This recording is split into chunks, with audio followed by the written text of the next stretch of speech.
Hello and welcome to the Ghibli Rewatch series of the Overly Animated Podcast, where we'll be going through every Studio Ghibli movie chronologically from the beginning.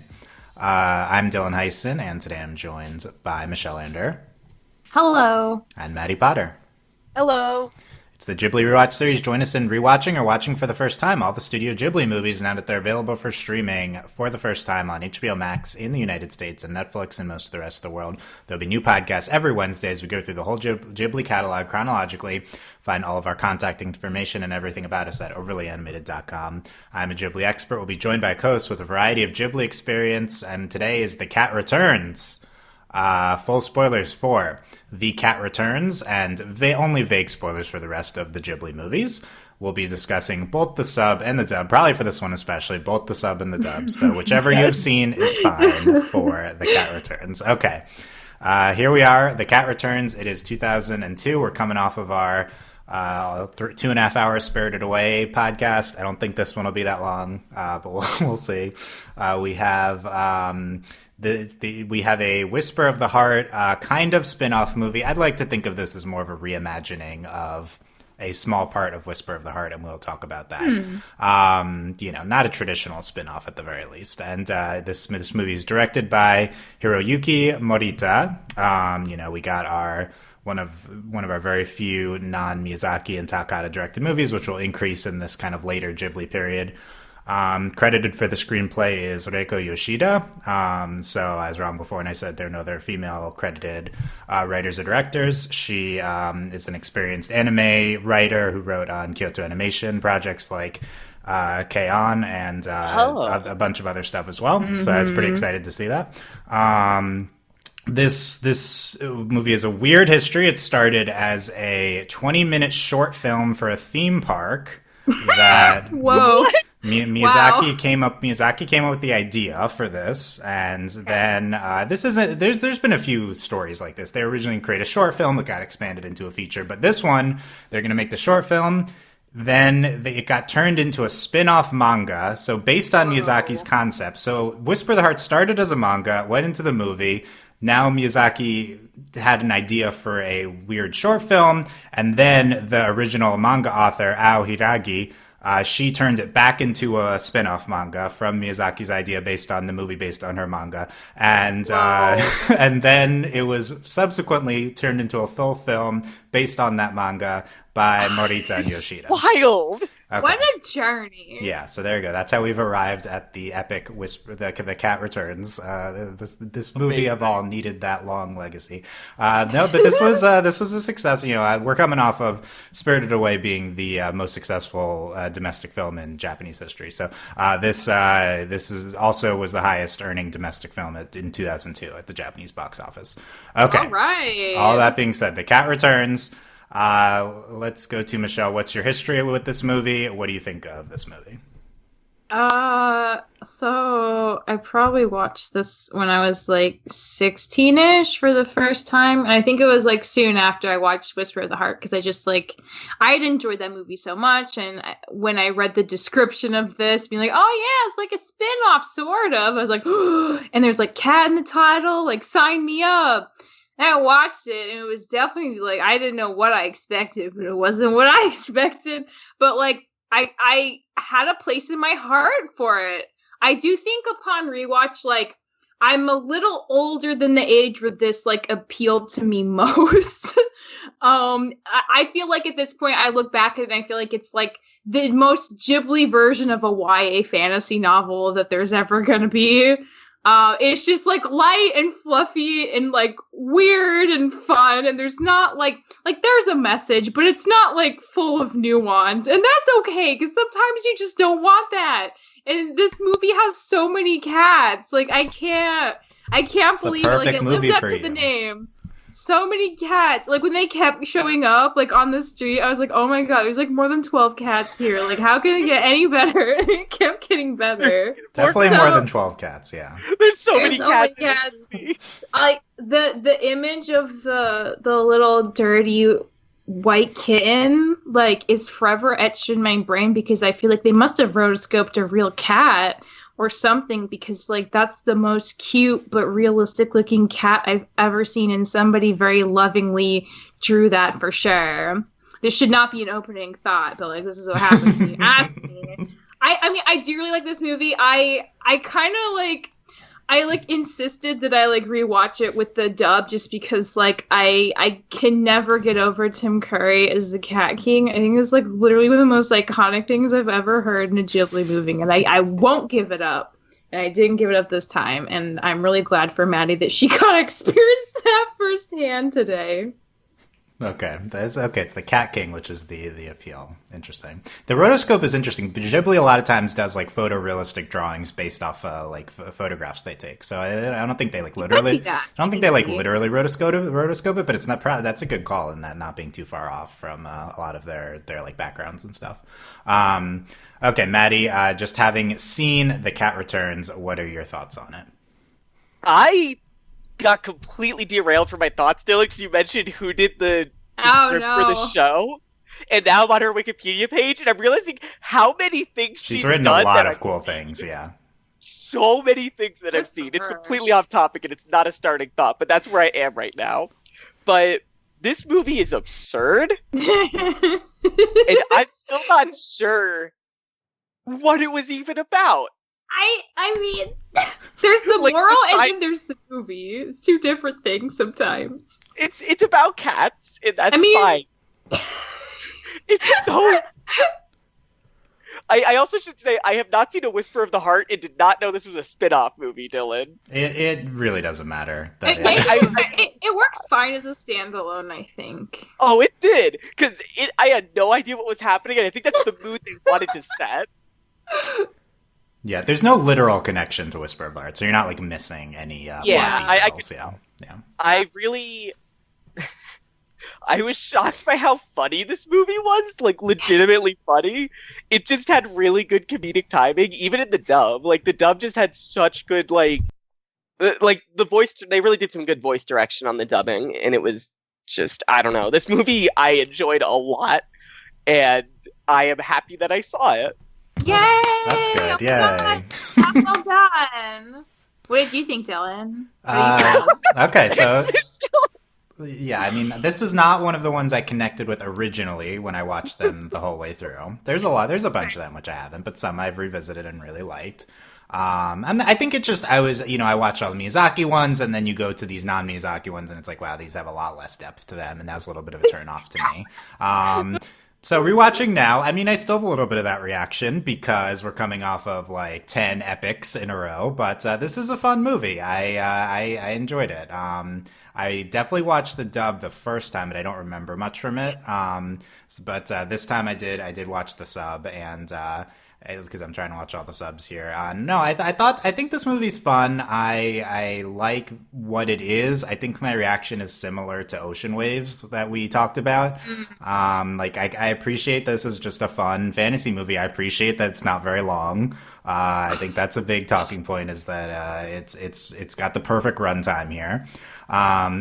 Whisper of the Heart's my favorite movie, and I don't necessarily. I think that was another aspect of this being a turnoff. It's like, is this how we spun off Whisper of the Heart? This has nothing to do with Whisper of the Heart. So that's a little bit of a tough thing to get around. But once you accept that, it's like, okay, it's its own thing. It has a little bit of a relationship to it. I tried to note down all the connections so we can have some fun going over all the different things.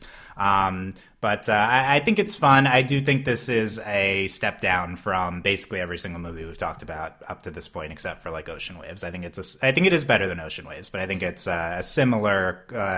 We're gonna get. It's not to pick on this movie. I think we're gonna get a bunch of these coming up now. We've just entered a new era of Ghibli where there's a lot less kind of depth to these movies.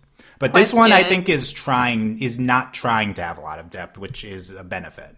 Yes, Michelle. That is a benefit. So, do you think this movie is, at least as good as Pompoko? I understand, on a level, Pompoko wants to talk about, the seriousness of urbanization and its impact. We don't need to turn this into a Pompoko diamond. We need to talk about Pompoko? If you listen to the Pompoko podcast, I really connected with Pompoko, and I do think that is considered to be a up there with Takahata's works. Although it's controversial, it doesn't translate well into. So Pompoko and Yamada's are these really obscure kind of Takahata films, but I see those films as having a lot more depth than a movie like this, and also the animation. those are like marvels of animation, those two movies. And this movie, I do think, is also a step down in the visual department. But again, it's kind of it's like playing into that. So I think it's like playing to its strengths the whole time, which is a good thing.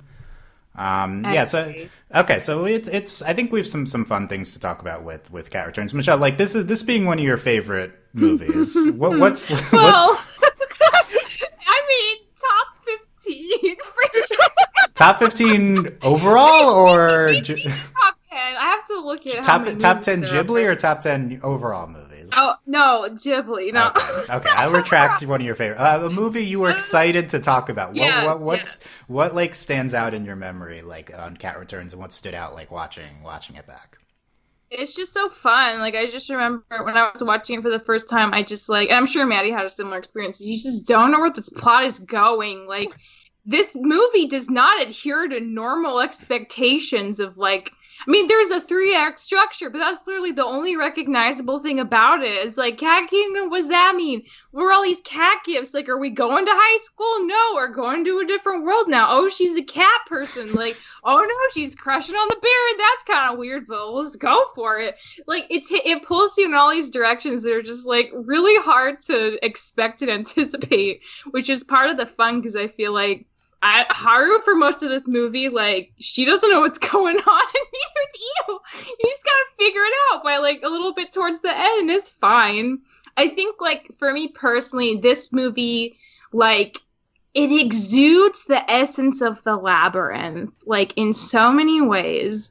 I do think the Labyrinth is probably slightly stronger of a movie and more iconic, but it's the same kind of, like, you're a teenage girl of a certain age, you don't think you're, like, cute enough or cool enough, and you don't know what you're going to do with your life, and everything just kind of sucks, even though objectively you're middle class and not a lot's wrong.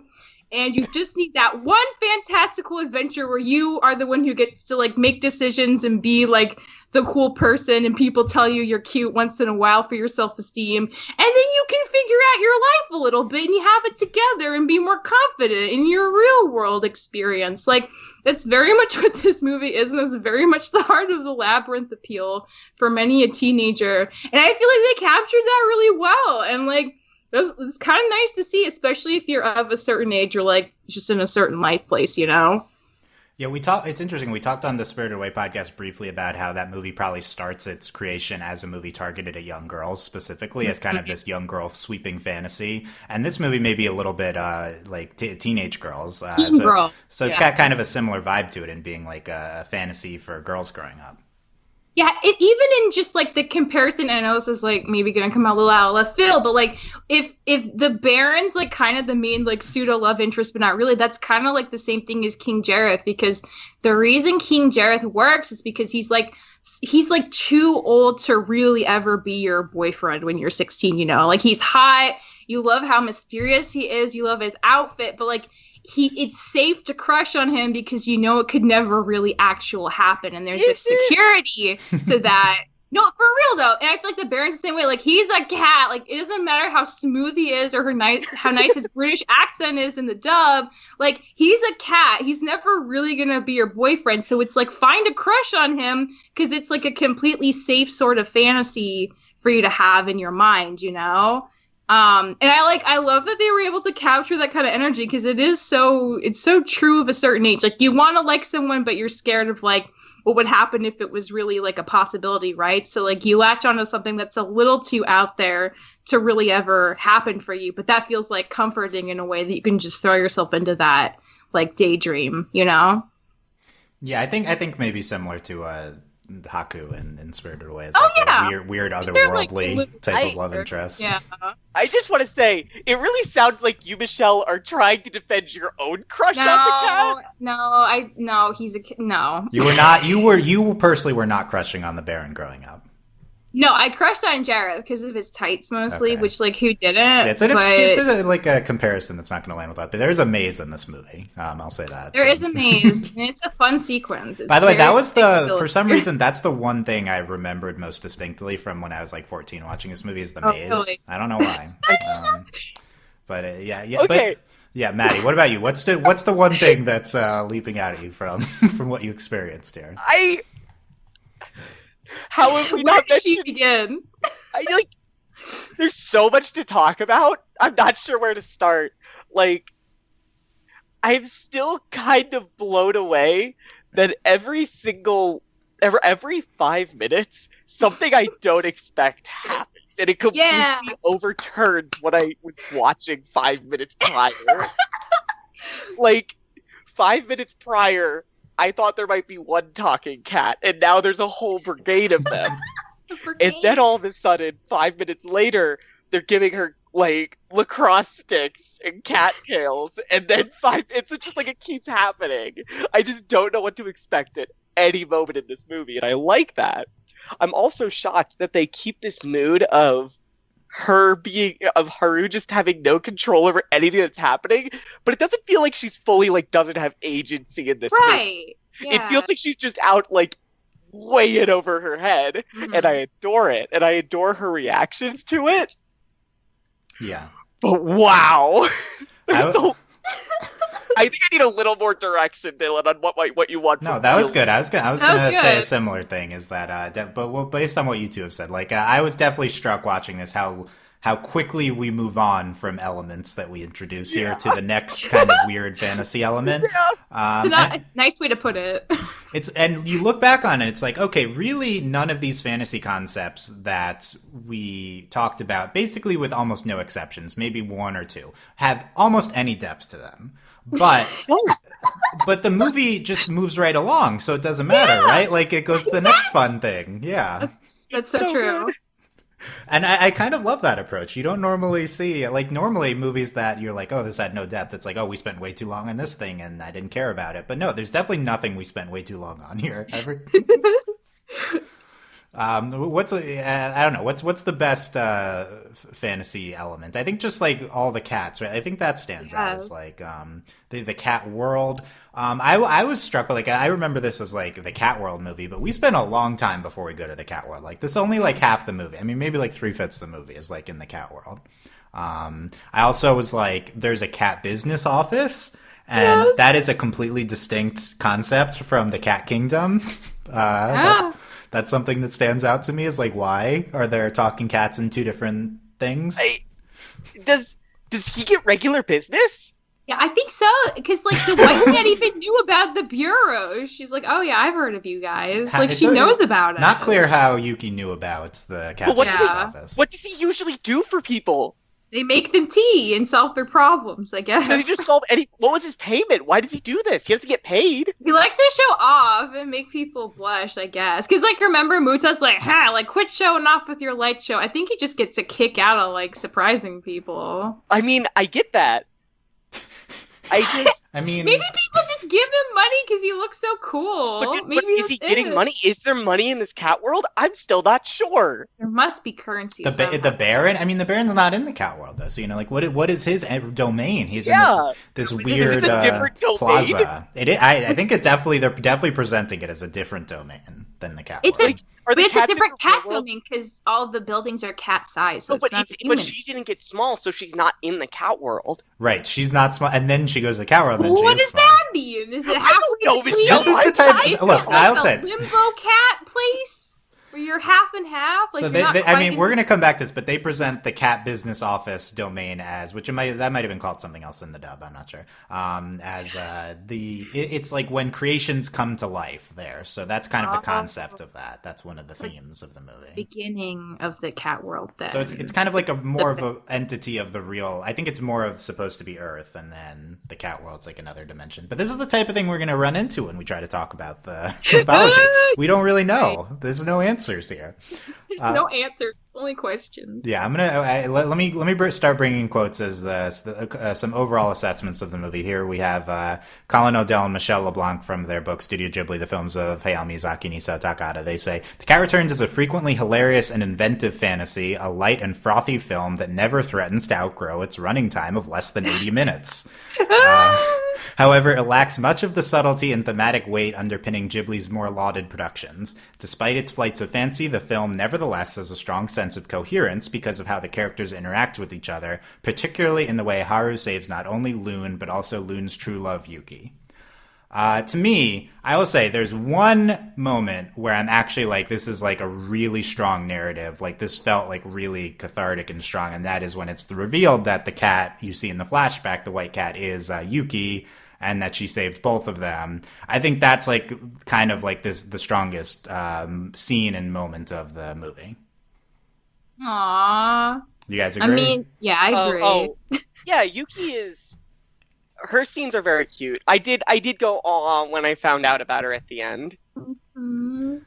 Yeah, that's like a kind of a complex move, I think, is like threading that throughout the movie. And it like really stands out because there's, we're kind of just simply moving on from mythology elements other than that.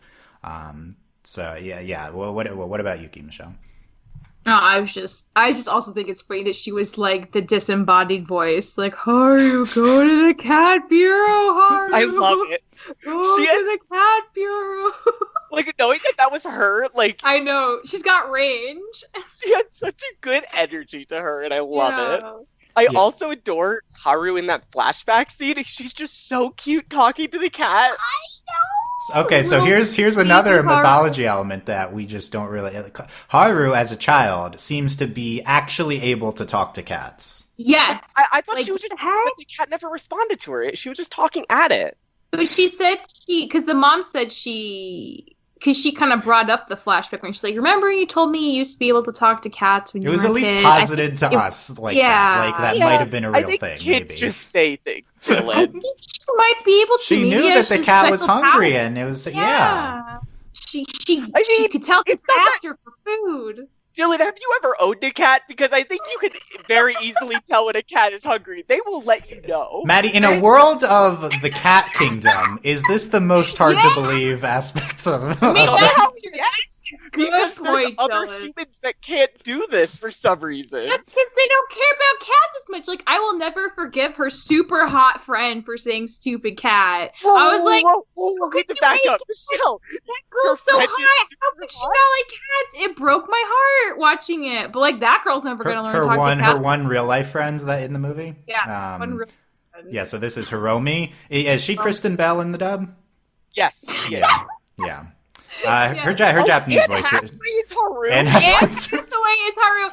And Tim Curry's the Cat King. I'm just so excited when we finally talk about this list of actors is wild. 2002 was an interesting time for voice acting and celebrities. This would be young. It was back when they really were trying to get just big names more than actually getting voice actors. They still do that. They still do that. They still do that, but I think we're getting off that train a tiny bit, like a little tiny bit.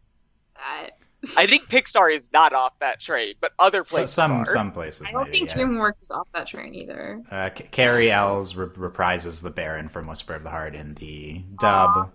I didn't get it the first time. What Michelle? So tell me about Tim Curry as the Cat King. What's so amazing? Where do I begin? So the best thing is so when I watched it this time, we had the Japanese subs on, but the English dub playing, so we could discern the difference. And just let me explain this.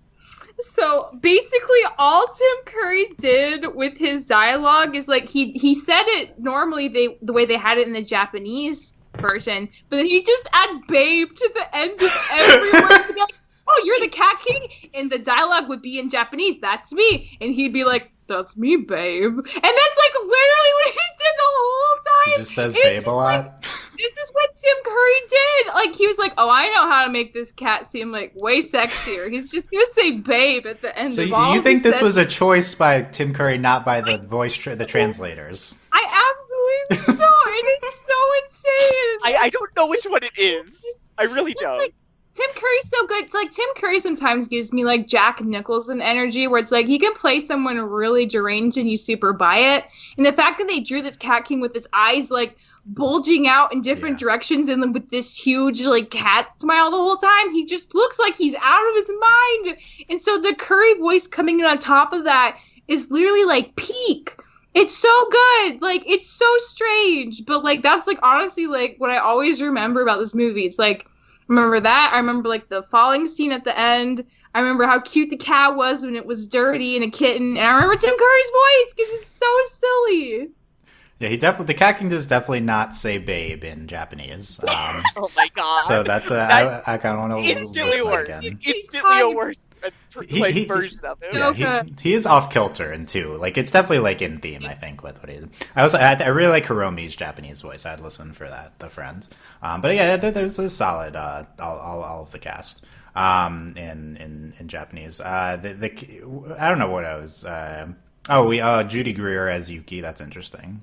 But yeah, that's a stacked cast for this for the Cat Returns. I do think this is like a pretty popular Ghibli movie in the U.S., at least among maybe a certain age group. Like this is maybe the most the one you'll hear about the most of the non-Miyazaki ones. I would say, like just talking to people.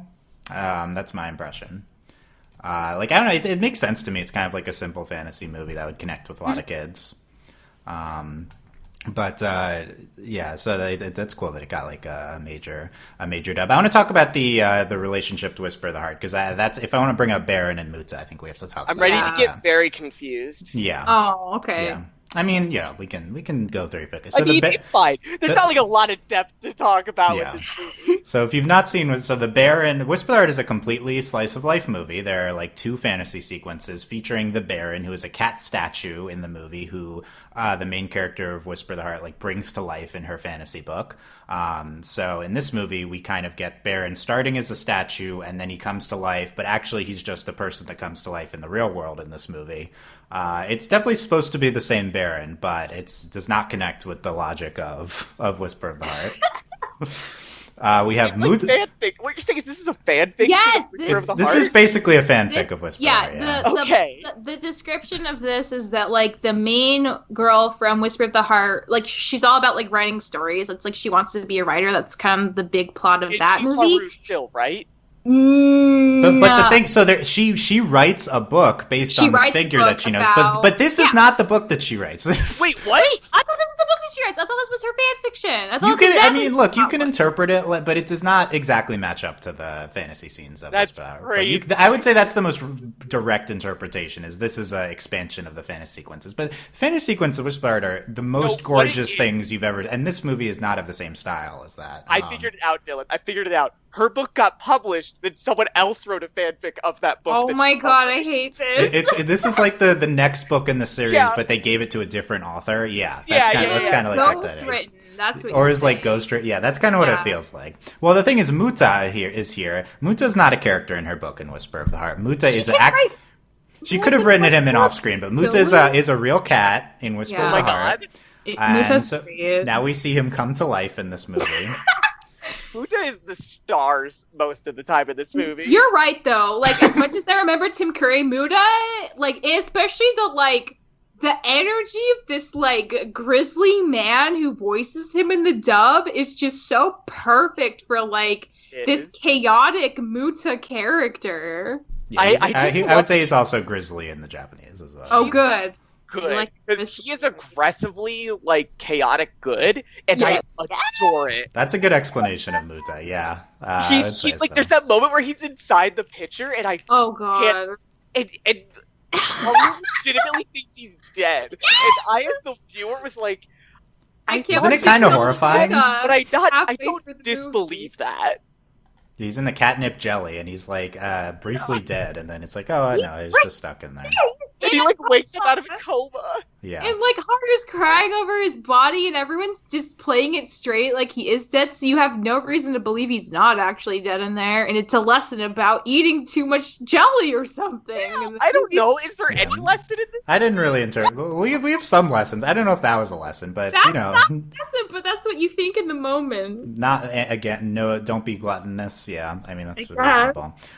So this is not like when I watch Whisper of the Heart, I'm not imagining Muta speaking in this voice, so it's a little disturbing. That's why I think that like about halfway through you just like let it be what it is, and Muta becomes his own random character outside of reality, and it's so good. But yeah, I agree. At first, it's like, why does he sound so raspy and haggard and just like like a car salesman who's 55 years old. Oh my god, describing him as a car salesman is so perfect. He's like a bad car salesman.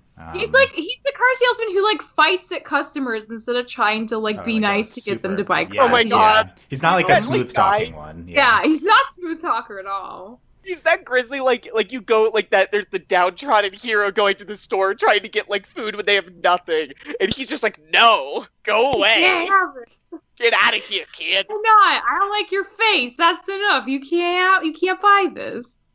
Yeah, so I had the same reaction though about Muta. It's like I was like really like, this is not my Muta from Whisper, and then it's like it settles in. It's like, okay, this is he's his own thing, so that's fine. Yeah, that's in general with the movie. I think it comes. You need a little. If you're a big Whisper fan, you watch this. It's like you need a little bit, but I think it settles in. The other thing, so those are the two characters that repeat, but to me the biggest thing that I noticed this time is there's musical cues that repeat, themes, like not like direct tracks, but there are themes interwoven from Whisper of the Heart, as this movie is the same composer, Yuji Nomi, as Whisper of the Heart does. And he puts the one I noticed the most is the chase when she's being abducted into the cat world and they're like chasing after her. I was looking on the Spotify OST, "Kidnapped to be the Prince's Bride." Right at the end of the song, there's just the one of the iconic Whisper of the Heart songs that plays right at the end of the movie. So I think that was an interesting inclusion. I could tell it was something because it sounded like really different. Yeah. I could pinpoint what you're talking about, I think. Yeah, it's completely different from the rest of that track. Is it like right before the credits start or during the credits? No, this is like right before they go through the portal to the cat world. There might be others as well. Yeah. I noticed two specific I know exactly ones. what you're talking about, Dylan. It's such a wild part of the soundtrack that it's just wildly different. Yeah, and I think they're trying to invoke. It's interesting. It's mostly new, but I think he is trying to invoke a lot of things the audience built up from that previous movie. And then when the Baron like leaves, and she's like, "I have a big crush on you," and then he leaves. I think there's a lot of similarities to some Whisper themes into there as well. Potentially, I will say the ending song. I don't remember exactly what I was thinking when I wrote this down, but the ending song, which is incredible, "Kaze ni Naru" by Ayano Tsuji. I felt this had some musical similarities to some Whisper of the Heart tracks as well into the ending. So that's possible. But yeah, I think the music is maybe the most direct kind of parallel to the movie, because the plot is not an exact parallel. There are characters, but they're kind of different versions. The music actually continues some themes from the movie, which I think is interesting. At one point, I think probably the Baron says they're riding the wind. I think that's a direct line from her fantasy sequences in Baron says like you have to like ride the wind. Yeah, so they do that in the like when they're getting kidnapped again. That sequence is that like 10 minutes, because also right before that there's a scene of Haru following Muta through the city, which directly invokes the iconic scene of Shizuku following Muta, who's actually a cat in that movie, through this neighborhood in Japan. It's not like, again, it's not the same thing at all, but it's just like the main girl, similar age Japanese girls following the same cat through a different part of the city. Yeah. Yeah. So I think like there's a lot of like things that you're like, oh yeah, but I think it makes it fun, but it's clearly its own distinct entity, and I think never tries to too much be a direct sequel to Whisper of the Heart or anything. Because this movie's strengths are not at all Whisper of the Heart's strengths, so like I think it should be its own thing. In terms of Muta, we have the reveal that his name is Rinaldi's the famed in a movie filled with random things that happen. This is the most random and the stupidest. Is the Rinaldi? His real name is Rinaldo Moon. He is a famed criminal. I love it. Muta also goes by Moon in Whisper of the Heart is one of so that's a connection there. But this has no follow up. This has no precedent. There's nothing after they say this. They say it. He's only a criminal for stealing people's food, though. Like, what an amazing, robbery history. What an icon. Just, eating all the food he wants and getting away with it. Till the point where he's, infamous. Everyone knows who he is. That's amazing. He's really an icon. He's living his best life. If we he's be so lucky as Moon. Life. Michelle, you're a noted appreciator of chonk cats, and Oh my God, yes. Muta is one of the famed chonk cats from Whisper. What do you think of this personification of him here? God, I know we already brought it up, but like I really lost the jelly. He looks so his eyes are open and he's immobile and you're just like, Muta, no, you ate one thing too many, you're gonna die. This is the most tragic thing. I mean, I love that he's like that trope of like the gruff person who's just like kind of soft on the inside, and like that he like gets respect for Haru when she tells off the Cat King. He's like, yeah, I like a girl with some spirit. He's something like that. He says, and it's so good. And he just like doesn't take anyone's crap. And I love that he has this like ongoing like bickering feud with the crow. And it's like they both begrudgingly like each other, but they also just like use that to throw insults at each other because that's the only way they know how to communicate, and it's fine. I love Muta though. He's so great. He's so completely himself. And for Haru, who like clearly is still trying to figure out who she is, like I feel like he could be a good role model. Muta is interesting. Muta is a role model for Haru. I like it.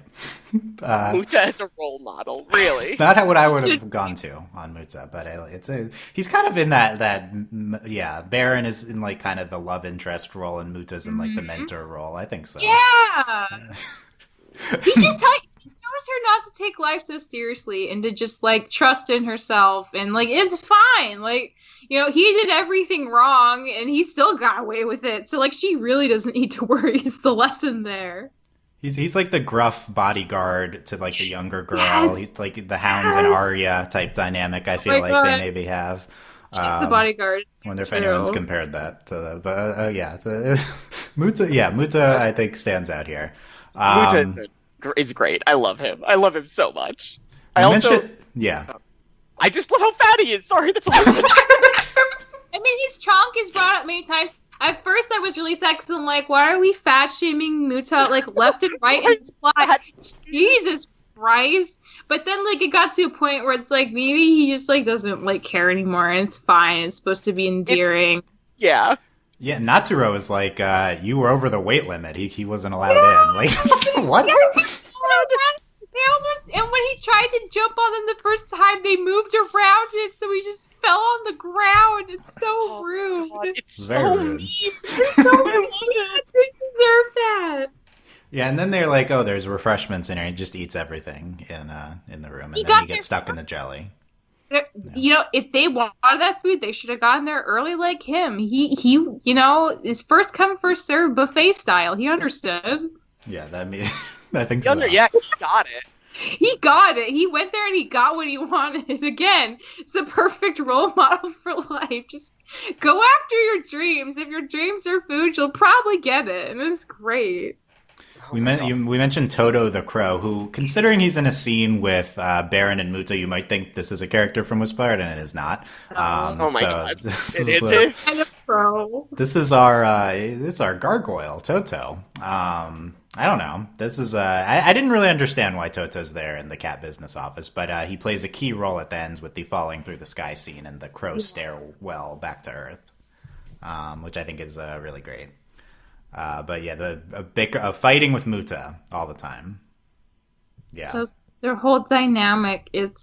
I mean, I like it. I'm there for like the older people who just don't know how to express how they feel, and it's just I don't think know. They're gay? No, I was about to ask that. Yeah. Yeah. They're just not good at communicating. I don't ship them, but I just, you know, they don't know how to talk to each other, so they just make insults, and that's like entirely all their dialogue. I think it's great. Plus, it's like so cute, like that moment when they're all in Baron's house and they're all having tea and just talking like friends, and Haru just gets to witness like this camaraderie and this life they have in this new place, and it's so comfy, and like of course she likes it there. They made it so inviting, and all of them being there is like a part of what's inviting too for her, and it's just really good. It's really good. Yeah. I think he's fun. He didn't come with them into the cat world and stuff. So more which I think is good for Muta's health. that they're not fighting all the time. That's the blood sugar go up. That's true. You get a heart attack. How about Haru, like as a character? I think Haru is probably a surprisingly strong character given, this is this 80-minute light fantasy movie. But she's at least reminiscent of a lot of strong Ghibli protagonists. I agree. Yeah, I think that Haru is I think that Haru's strength is more the movie around her. Like, the movie gives her the space to be a character when really there's no time for that. Yeah. But they somehow gave her a chance to have some wants and wishes, and that's more than I needed from a movie like this. Yeah, I agree with that she is given some space. Mostly this is the type of movie where the young protagonist is kind of whisked on a journey. Yeah. But you do get the impression she has agency in what's going on. I think there are some themes surrounding her, which makes me want to get into the discussion of what themes, if any, are present in Cat Returns. So, what themes, if any? I like that description. Well, yeah. Let me bring up some themes, and you guys can react to the possibility of what some Ghibli scholars interpret as themes of this movie. I think there's one obvious one. So this, again, back to Odell and Blanc. They talk about creativity as a theme of this movie. The Cat Returns concerns itself with two things, dimensions and creativity. Unlike Whisper the Heart, however, the creative side is realized explicitly on the screen rather than the film being about the creative process itself. These ideas are revealed in the various worlds that the film sketches out. Creativity comes from these different dimensions, away from the constraints of the real world around us. Like infinite quantum universes, the realms of imagination mean that new worlds, impossible worlds, can be created. The Baron's residence is one such world. Haru faces the possibility of life in a soulless land if she gives into apathy and joins the kingdom of the cats. As the Baron advises, you must learn to be yourself. Haru's struggle to be creative is seen in the ways in which she succumbs to the advantages of living in the kingdom of the cats, realizing early on that perhaps the life of a cat could be desirable, do nothing, eat lots, and sleep. How does she not consider that? She did consider it for real. She was like, oh, yeah. I, before she said it, I'm like, you should really just stay here. This seems fine. That was my reaction. But she gets there. I like this interesting interpretation that they posit that the possibility of life in a soulless land giving into apathy, which I feel like relates to a lot of Miyazakian themes of you needing to do work to find yourself. They posit that she needs to find the creative side of herself, and she's kind of exploring this through the different dimensions that she's visiting. And the most direct application is as we talked about, the Baron is like a creative thing brought to life by magic, I guess, and that's definitely something brought up earlier in the movie. We can have a larger discussion. So this is also talked about in the anime art of Hayao Miyazaki by Dani Cavallaro, and she says there's some. I want to get your reactions to the potential themes that she brings up in this movie. She says, good. The Cat Returns is more lighthearted and playful than the average Ghibli production, though it undeniably contains moments of danger and not altogether pleasant narrative surprises. Like other Ghibli films, it focuses on the theme of self-development, graphically underscored by its schoolgirl protagonist's emotional and physical metamorphosis, depicted as a process beset by frequent disappointments and anxieties. At the same time, it offers dispassionate critique of a totalitarian regime underpinned by class and gender inequalities, military rule, and Orwellian strategies of surveillance. A serious. Okay, hang on. So is that essentially saying it's saying a lot? Haru has to figure out how to be a modern human being / woman and not fall into the trappings of old society. Yeah, I think that's what she's saying. Yeah, I think that, and also just the Cat Kingdom is an example of a militaristic Orwellian dystopian society. Yeah, I mean, it's like a pretty traditional castle with a normal military and normal cat magic. I mean, it's pretty straightforward. Yeah, I think it's striking how quickly we perceive this world as negative, and the Cat King as a negative figure. And Yuki does not like it there, and she tells Haru not to be there straight up. So we already have a reason to fear it, I guess. Yeah. Yeah, they prime you for that. Yeah, but you're right. It's probably not too different from medieval societies that are portrayed. I just think the bad elements of it are just very obvious and apparent. And yeah, it's more for like, it's more satirized, the idea of this, all of this. Like, there's never a moment where I'm like, wow, this is so dark. I'm just like, wow, this is so stupid. I just thought about the marriage thing again, because again, like, I don't want to keep bringing up Labyrinth, but like, it's important here. So like David Bowie. That's all. No. So when Sarah's in like you guys have both seen Labyrinth, right? I have not. No, of course not. That's what we're gonna watch later.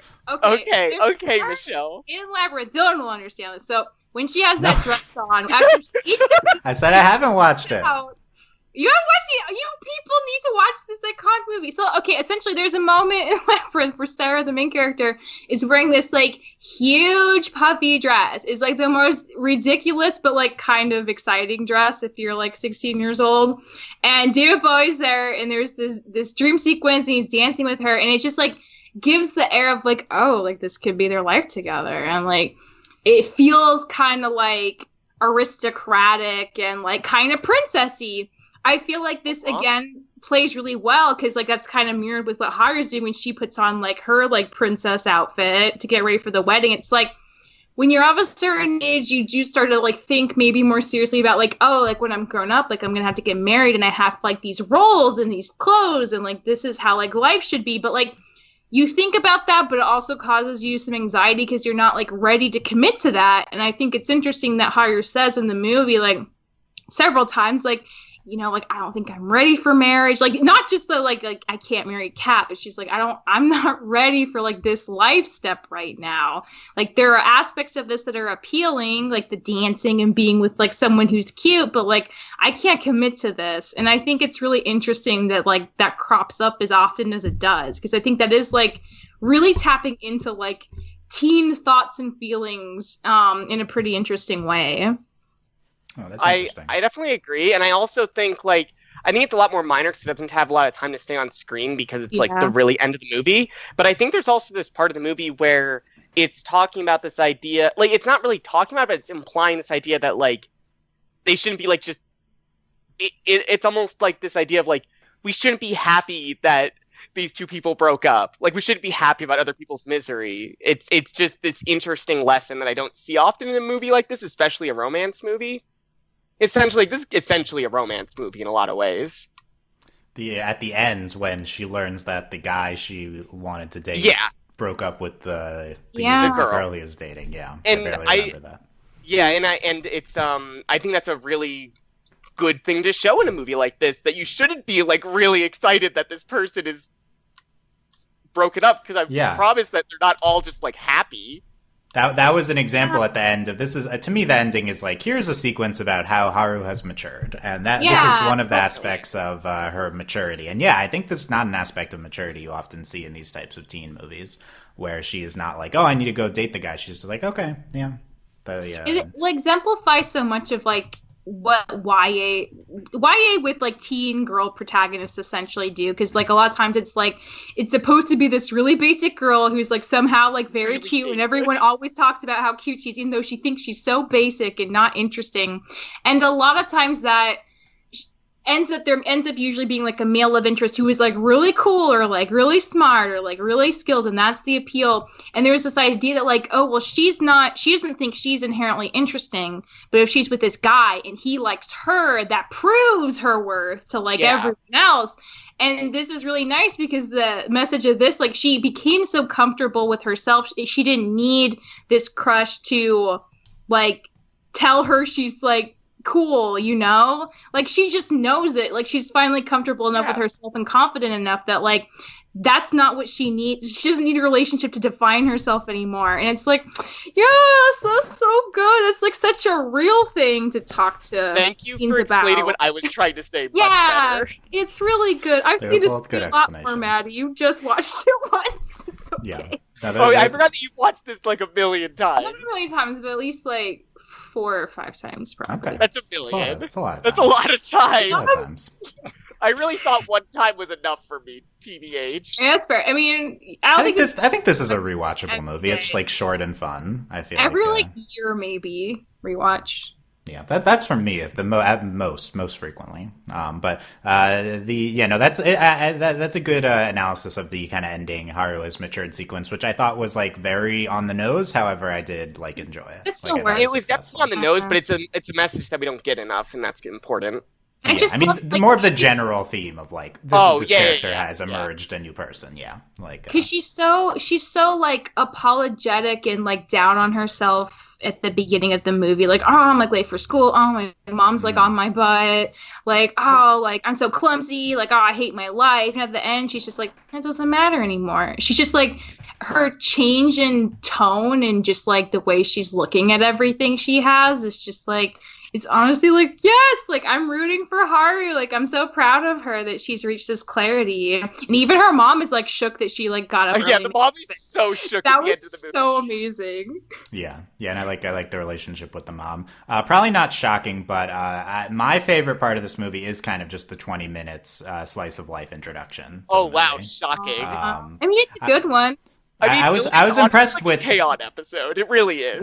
I mean, don't say that. Don't ruin this. I do think it like displays a lot of the slice of life strengths of K-On! And the displays of young female characters. But I mean, she's like written a lot of other stuff too, which I think also displays that. But no, but I was impressed by how this short movie did take its time with like establishing Haru, what she's going through. Leading up to the kind of thrusting her into a fantasy world, where a lot of movies go very quickly into that. And I thought that it was actually just like a pretty strong like anime slice of life to start off with, and then it's like expanded upon by some just like really fun fantasy stuff. I really like that approach, and then like hammered home at the end with the maturity sequence. Also, kind of off topic, but I really loved the alarm clocks both Haru and her mom had. I noticed the alarm clock too. Yeah, they're both so cute, and her giant stuffed animal, whatever the heck that is, by her bed. I'm obsessed with it. I've always been obsessed with it. I don't know what animal it is, but I want it. It's huge. I was about to pause it and analyze it. That could be the thumbnail. I'm like kind of trolling, but also not. I just really can't get over though that there was literally a 3-beat about them waking up with the alarm clock, and they twisted around so that the third one was with the mom, and it's just completely mirrored. Like she's complaining about her daughter, but she does the exact same things. Yeah, it's a pretty interesting concept that they did that. Yeah, I think there's some complexity to those slice of life parts. I think it's just adorable. I don't know about the complexity. I just know it's adorable. I love that they like gave her mom so much. Like she's a single mom. She's like in some kind of like design role, I think, because she like had all those patches of color. She's working. She's like, oh, this design doesn't look good. Like they show her being frustrated. She's like put all these patterns out over the floor, so like Haru has to like carefully tiptoe around them. Like I don't know, like for as little as we saw her, I felt like I like understood who the mom was, and she was someone I'd want to be friends with, honestly. It was really interesting seeing that the mom was like this really like she was like a single mom thing, but they weren't like a down on their luck like single mom. Yeah. Like it was like she was really good at her job, it seemed like, and she had a really good job, and I liked that a lot.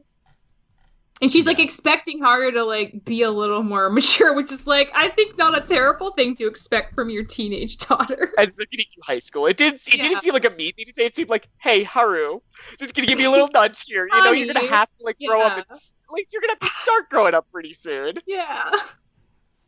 Yeah, I do definitely like the mom sequences and the presentation of like not a lot of time spent on a lot of these characters, but it was impactful the time. Yeah, you get a feel for all of them really quickly.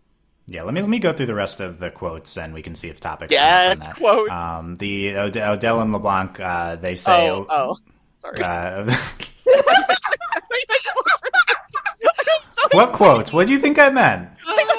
Character quotes, I guess. When we were talking about the jokes, like we do on like Rick and Morty podcast. I love the jokes. There's so like many. Let's go through all the gags in the characters. If you think of any, to bring them up after I finished reading these serious academic book quotes. This kind of movie that is. Odell and LeBlanc, although the animation in the characters is slightly more simplified than other Ghibli films, the design is exemplary with an abundance of fanciful ideas. Individual sequences are among Ghibli's most memorable and enjoyable, although as a whole the film represents a minor work from the studio. Kind of the impression I get from these Ghibli scholars is this is more of a minor Ghibli film. But this is a lot of credit, I think, given to individual sequences are among Ghibli's most memorable. I think back to the Cavallaro quote, she says, a serious message is also encapsulated by the sequences showing the heroine Haru as a small child performing a charitable act towards a destitute kitten, and later her rescue from from a thorny situation by the very same creature, Yuki, now grown into an adult. The sequences underscore the values of memory and gratitude in a poignantly simple vein, and are in their own way as moving as some of the most memorable moments in Miyazaki's opus. So these are two powerful statements about how, at the very least, this is what I was saying. Like, I think that's the best scene of the movie, is like the connection between the flashback and the reveal. Like, I would not say this is like as memorable as like great Miyazaki scenes, but like I think that it's notable that these Ghibli scholars like hold certain scenes of this movie in very high regard. I was surprised because I actually was kind of tearing up when I realized she was the cat. It was so cute. Even the flashback, it's just like I guess that person was saying like it was like simple but effective, right? It was straightforward, but like you still felt it in your heart. And I feel like it's so true because the flashback, it's so like the music's playing and there's this little dirty kitty and she's just like, "Oh, are you hungry?" And the cat's like, "Meow meow," and she's like, "Oh, I'm like, all the treats," and the cat like. It like legit smiles at her as it's meowing, like while it's eating the fish crackers, and it's just such a pure, simple moment that we all wish we could have had as the little girl on the street. And it's just it's very effective, even if it's like super straightforward. And I love it. I remember it. It shows just how it's just very effective at showing what kind of person Haru is, while also being like kind of surprisingly a story moment as well. It's just it's really good. It's very good, like economical storytelling. No, I actually think that's a great description. This movie is extremely economical. So I definitely think that's one of its strengths. We were talking about the animation a little bit in the earlier quotes, back to Cavallaro's quote on the style of the movie. As a whole, the sequences that take place in the imaginary domain are not crafted with the kind of painterly splendor or contemplative beauty to be found in other Ghibli productions. However, this is not necessarily a shortcoming, and could be in fact taken as a deliberate ploy. Morita's simpler approach to the depiction of the film settings being well suited to the production's more comical mood. Indeed, several other world scenes, and especially the chase sequences through the maze and into the tower, are more reminiscent of the crazy slapstick of Castle of Cagliostro than of any Studio Ghibli movie. Interesting comparison to Cagliostro, which I think the comedy base of this movie, I do think, is reminiscent of Cagliostro, which is kind of like a more comedic movie as well. But also, like, the flashbacks kind of were a parallel too, right? Because like that was about like the young girl kind of saving Lupin, and then him like doing her a solid when they grew up, and it's like kind of similar to Haru and the flashback Yuki. device. Yeah. Wow, that's wild. I like it. I actually think this one's a little bit stronger than that one. This flashback device, which is interesting. I mean, it's more central to the plot. Yeah. This movie's kind of based around that reveal, which it's an interesting comparison. In terms of the animation, I do think we kind of have two different styles. We've been talking about how Takahata is very much exploring merging animation styles in his all of his movies, especially his later works relative to this point. This movie has a very normal kind of anime slice of life style. It starts off with, and it has a fantasy style, which I think is slightly different, although also feels very anime. So I did appreciate kind of the differences in styles, although like relative to these other Ghibli movies, this very much looks more like a normal anime. But I mean, I think it's saying it's simple is kind of mean, because it's like the models are kind of simple in the cat world, but like they do some really interesting stuff with them through the movie and through the segments they have. And like there's still these fun scenes where like the cats do the classic like hair raised up stuff like Ghibli's famous for. And like especially with like I just find like all the scenes where like some of the cats are getting mad and their hair raises up, and it's just very cute. The whole section is just very adorable. Yeah, how about her turning into the cat? Because I think I have that's thoughts interesting about that, but I too. don't know what to even like start with. I was a little scared of it. I'll just say, like when the whiskers happened, I was like, "Oh no!" Like, girl, stop. I thought that'd be your fantasy, like, Michelle. Is absolutely horrifying. It is presented dangerously, and I did want to highlight the dance sequence between the Baron, who she finds out is the Baron, and him. That's what I'm putting as the screenshot, probably. Is the their dance? Oh, Dylan. That's the ship, right, Michelle? She has a crush on him, and this is when she falls for him. I'm shook about that. She's like, I have a crush, and he goes like, "Girl, you telling this cat? You just telling this cat? Oh my god." Well, saying you can't marry a cat, you have a crush on a cat? Baron, I think I have a crush on you. And then he leaves and she never sees him again. Like, what? Like, Maybe she was just getting out of the system. She's like, just so you know, like, you don't need to do anything about this, but just so you know, this is how I feel.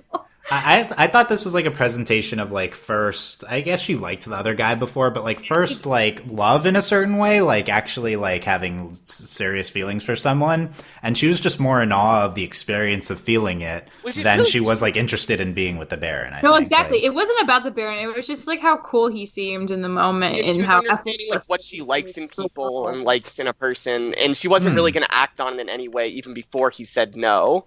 Well, that's why he's the safe crush, because he's like a cat, and it's not like she. Yeah, I get what you're saying now. He's a very noble cat who would never want to be with her, you know, like. So she can say she has a crush on him without worrying that he'll actually say yes. Exactly, it's completely safe to have your fantasy because he's not going to do anything. He's the Baron. He's a statue. What is he going to do about that? Very, very abnormal situation compared to men in real life, right? Like, so this is you got this cat figure. The only good men are the cats. That's what the movie's saying, Dylan. That's what. Are there any? I think no. I think there's. I think that's accurate. I think there's no not very many human men in the movie, though. I don't know if there's any. Is there a single? I think the only man that has a line is the crush, and it's for 1 second, and that's. Oh no, the teacher has a line too. So there's 2 men that have voiced lines. Never count. All these cat men though, they all get. Yeah, all the cat men besides the king are worth it. So now Haru's going to go back to her school and look around her and like which people here exhibit the qualities of the Baron that I would be interested in. And then as she grows up, she'll realize I'm a furry. Oh, Maddie, you didn't need to say that. But we all were thinking it. No, we all were thinking it, Dylan. We all were. Well, it's impossible not to think if you say it. Why are you saying this with disdain? The movie she says she has a crush on a cat.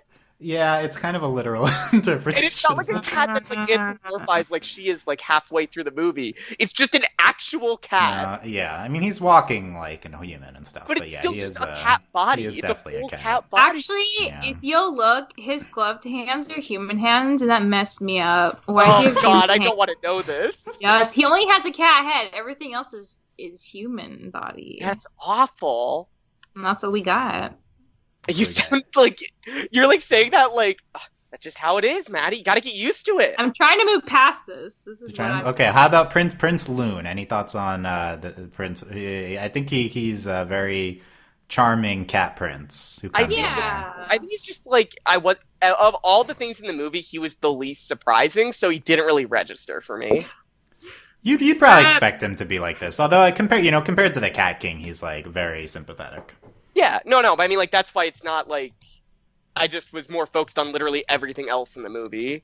Him and Loon and Yuki, such a adorable cat couple. Yeah. I also think that Haru has a crush on Yuki, because she says she's pretty, like, 10 times in the movie. Don't that be most girls saying stuff like that? I guess we're all a little not straight. Yeah. I think we're all, like, Haru specifically, though, is just, like, you don't call a girl that pretty so many times and just, like... She does say it, like, every time Yuki's there. Every time Yuki's on screen, she starts with, "You're so pretty!" Yeah. And it's just, like... And then even after Yuki's off screen, she says, "She was so pretty!" It's, like... She says she has a crush on the Baron, but I think that's a lie. Definitely seems at least more interested in Yuki than the prince. Yeah. No interest in the prince. Well, he's not even like there for most of the movie. At least Yuki like keeps showing up to help her. It's a good But friend. also, Yuki is more of a cat than the Baron is, and she keeps saying that she's pretty. It's like, she's just a cat. She's not just a cat, she's a pretty cat, Maddie, okay? I mean, no, she's a pretty cat, but she's saying pretty in a way that isn't, like, for cats and pets. It isn't for cats. Okay, so we've determined a lot about Haru from this discussion and her preferences. Sorry. Cat girls specifically? Is that the intersection of the two things we've determined about her? Listen, we're not gonna talk. We cannot talk about cat girls here, Dylan. We can't talk about Catra more. I wasn't Don't gonna even bring that up, please. I'm gonna say Catra, but there's a lot of. Dylan, I had to bring it up just at least that because I know Michelle. Is I was about when we were talking about the Baron. I was about to say Baron's more of a actual cat than Catra. Yeah, I was gonna say that. Doesn't even have a tail. He does not even have a tail, and he has human hands. So well, really, he's a statue. He's a statue. Really, that's true. Really, he's a statue. Michelle, what else? Was there anything else you wanted to talk about from Cat Returns? Yes, I actually want to talk about the themes, and then so many things happened. Okay, you want to circle back to that discussion? Yes. So one thing I found interesting, reading the Japanese subtitles on top of the English dub translation is like the theme seemed honestly completely different depending on which you were paying attention to.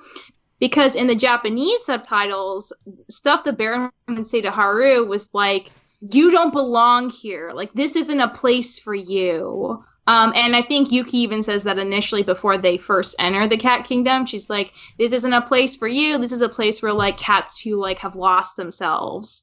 Which kind of sounds like a cult, but I don't want to talk about it right now. So the dub translation is more like, don't lose yourself, like remember who you are, which seems like a lot more like individualistic, and I prefer a lot more, but I wonder if the reason I preferred it was because it just aligned so much more with like Western sensibilities of like being independent versus communal. It just really struck me that the Japanese translation was like, it's not that, like, don't lose yourself. It's just, like, you don't belong here. Like, you belong somewhere else. Like, find the place you belong, which seems less about Haru as a person and more just about finding her true place in the world, you know? Which I think's pretty interesting. I want to talk about it. Yeah, I think that is really interesting. I agree with you that when they make changes like that, it is for the purposes of more appealing sensibilities and themes to Western culture. Would be their motivation. I didn't know that about that the dub presenting that part. Yeah, it is interesting in the Japanese version when you don't want to be here. It's kind of warning her is always kind of phrased like that. It's wonder how much intent is behind thematically behind that. Because, like, what we said about, like, Haru's, like, kind of becoming more mature at the end, I feel like that lines up a lot better with the translation of, like, be yourself, like, be confident in who you are, because, like, yeah, like, boyfriend stuff doesn't matter if she's confident in who she is, whereas, like, finding her place, like, I guess you could have internal confidence from that, but it doesn't quite seem as obvious or as like cleanly structured if you look at it that way. So like I'm honestly kind of wondering like how do you view her success at the end if we're looking at it from like the intended Japanese dialogue. You know, like so she found her true place. Where is that? Just like appreciating what she had all along and that's enough, or like not wanting to go on a distant journey, like what she really needed was at home. Like, I don't know. Like, it really, to me, it makes a lot more sense with her just being like I don't need these other things to be happy. Like, I'm a cool person, and I've realized that about myself, and I can make whatever life I want, and I have the power within me to do that. But if that was not the intended theme initially, then I'm a little, like, lost, honestly. No, I mean, I think all that's really interesting. I think what you're describing is basically in line with how I was interpreting it too, watching the Japanese version. Yeah. Okay. I mean, I thought at the end she was discovering things about herself. It's not necessarily. There's not a lot to grasp onto, but I wasn't interpreting as like finding her place as much as like growing and finding out things about herself and that what she's capable of. That kind of sort of vague theme of Okay. personal So- growth. Yeah. So still like related to her like individually, then just like not in Yeah, so what, many what obvious you were describing words. sounded right to me in a sense. Yeah. Maybe it's like finding the place she needs like for her like specific life journey then versus just like being in the right society, which is what I initially was like, oh, what does that mean? Like, why can't she be in the cat society? But again, maybe the cat society is a cult. I did think it was a little weird that unless you live at the palace, you live in a creepy little hovel in a field. Like, It that looks kind like of a sucks. hobbit. It looks like the Yeah. Shire. It's like either you have a tiny like one room house or you are in a castle and there's no in between for the citizens, and I think that's a little strange. I think that the cats need to eat the rich, obviously. Yes! No more Yeah, cats thrown out of windows for not dancing hard. Muta needs to Oh, literally also they're eat the thrown out of rich. windows. Yeah, Yeah, that's those true. thrown out of windows like the Emperor's New Groove. I loved it. That was pretty funny. This cat with like an executioner's hood comes in, and I'm like, Oh oh my my God, god! But then he it's just throws him out the window. I was like, I thought he was gonna chop his head off, but no, he just. No. But it's also bad when he It's- throws him out the I I window. still love die. the wide shots of them throwing the cats out the I know. windows. It's so funny. Just hear him screaming for too long as they slowly fall. I guess it's a not violent thing because the cats land on their feet, so they're fine. They have I guess. those lives stored up, so. Well, you could have killed them anyway if they had just the lives stored up. Yeah, But, that's yeah, no, I think the setting is very dark and inequality. That's the theme we were reading before in that quote. I think it's reading a lot into it, but that's definitely not portrayed as a good place with a good system of government and stuff. Yeah. And yeah. Michelle, anything else? I kind of like I didn't ship Muta and the Crow, but you know who I do ship? The Cat King and his like stoogey guy. Because remember when he said like, I think I'm gonna retire, and then that guy was like, I think I'll do that also. Yeah. Maybe they're gonna retire together, and the king can chill out and stop being so thirsty for teens. Like Jesus, that could be a really good decision he's making in his life. So maybe that was his own life journey too. He got it also. We didn't expect it, but there it is. He can finally calm down. Yeah, what a grand romantic story of the Cat King and Notori. Yeah, weirdly, I mean, he's not like trying to marry Haru himself, but he is like very like interested in forcing her to enter his kingly domain. I don't know. Wait, does he not say that he wants to marry her in the Japanese version? Because he does straight up say that in the dub. Really? He's Yeah. no, he's always saying you need to marry Prince Loon. When she tells him off, the reason for that in the dub was like, so he's like, oh, I didn't know you had a bride already picked out, like, son. And he's like, oh, Haru, I've got a great idea. Why don't you marry me instead? And then she goes off on him, and she's like, well, I'd never marry you. You suck. Like, don't even. And that's when Muta's Okay. like, oh yeah, I love like a One spirit. time at the end. Yeah. Yeah. What did they say in Japanese? I don't remember. That's probably right. I don't remember though. That's probably what happened. He was in her the whole time. It's like part of what's messed up about the Cat King, I guess. He's a Okay, little so he does eventually say it. Yeah, I mean, regardless, he's creepy and violent and not good. kind of crazy. I mean, In a fun way for in the a most fun part. way. Yeah. Maddie, is there anything else you want to talk about with cat returns? I've been trying to like. I know there's more, but I've been trying to like organize my thoughts so I can think of like one thing I really want to talk about, Okay. and I really don't know. All I can think of off the top of my head right this second is that Muta almost did eat the rich, literally. He ate all their food at least. That's halfway there. No, but And he then threatened to eat their them. castle. Wait, did he? Oh my god, Muda's the best. Go, Did you forget it? Muda. That was like the end of the movie. He threatens to eat the whole castle. How is he gonna do that? I don't know, but they believed him, and they were scared of it. And I think that's so powerful. Like, That's so Muta was there to eat the rich before it was popular. It's popular, yeah. all the way back to 2002. He was ready. Because he's the thief at that, but is that his trademark? Is he eats stuff? I guess. Yeah, because there's a picture of him on the inside of the tower, and it's him eating like all these. You see all these fish bones because he ate all their fish before.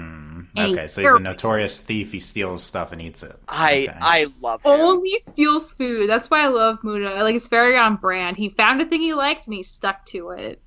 I legitimately on think brand. that Muta's my favorite character, and I did not think that when we started this, but It's Muta very fun. It's very Muta fun. is like every scene he was in, I got more and more excited. Like, I was like, yeah, I like you more and more every time you talk. I think that, yeah, he grows on you, this character, I think, yeah. I also just love his introduction where she literally sits on him.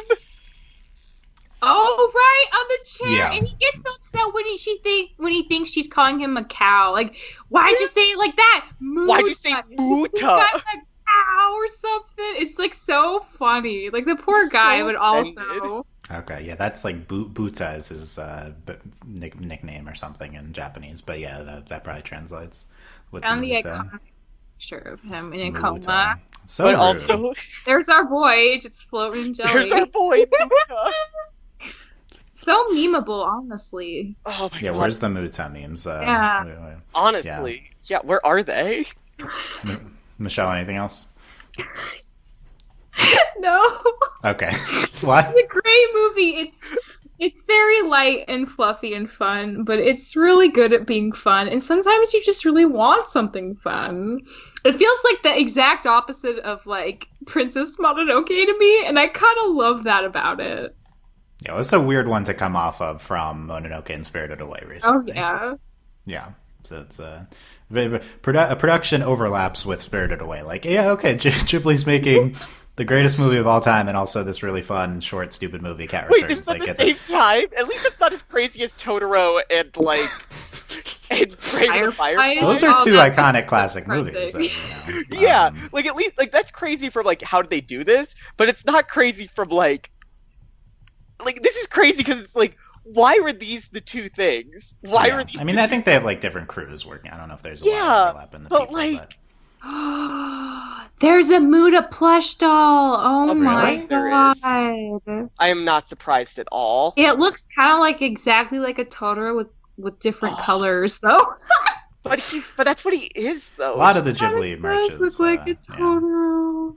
I love him. I love him so much. Look at his plush. Ah! Wait, you kind of touched on it, Michelle, but I love when she sits on him. He just gives her a glare. No! Which is like, Maddie, you'd love him in the original movie because that's all he does. He's just like Oh a my fat, God. sassy, glaring cat the whole time, and he doesn't talk, but he expresses so much through his glaring. Oh, I want alone. to see this now because It's that so glare of him sitting in the chair is like, I was just like, Haru, he wants you to apologize. That's Yeah, very you sad on him. Like, Yeah. come on, girl. Like you can tell just from his look at her. This Muta plush is they just made the Totoro a different color. Yeah, I it's know! the same thing. It's Oh, the same okay. I want it though. I want it way more than I've ever wanted It's a still considering it just as a Totoro, it looks decent. A Yeah. Totoro. It's just like a Snoke. It's round and glaring. I love it. Michelle, is this like a Snoke now? No, Everything's don't a say Totoro. that. Don't it's- say that. It's a Snoke. Snoke number 57. Totoro's the original creature. It's the from Snoke. Yeah. Okay. Porg. Okay. Porgs are. This looks like a porg too. Honestly. The Muta. I like how you're trying to save like us making an in joke in the middle. of the podcast. You're right. Yeah, I'm trying to make it make sense. Okay, that's what I was There's trying to no do. way to make it There's make a really good Muta glaring. I just posted in the chat. Look at him. He's just a big fat loaf with Okay, a smirk. All Like, this what- fan. what's We're looking at that fan like? art of Muta. Okay, Aw, that's so cute. No. let's Oh wow, that is conclude, just Totoro. That's so. conclude our Cat Returns discussion. Let us know what you thought of this movie, and you can find all the ways to contact us at overlyanimated.com. Let us know. Link all the Muta fan art you find so Michelle can see it. Thank you. And consider supporting us via Patreon, patreon.com/overlyanimated. Thanks to our current patrons, especially our patron of podcast, Zierf. And thanks as always to our patron executive producers, Ryan, Steve Ox, Beatrice, Hugh, Michael, Needle, and Phonician. Post Spirited Away era, but we have another Miyazaki movie pretty quickly here in Howl's Moving Castle. Next up, that's going to be an interesting one to revisit for me. Man. We'll have that discussion up next week. Probably another big shift from Cat Returns, but I'm glad we had this fun reprise from these Miyazaki fantasy movies here. So we'll see you next time for Howl's Moving Castle. Thanks for listening. Bye. Bye.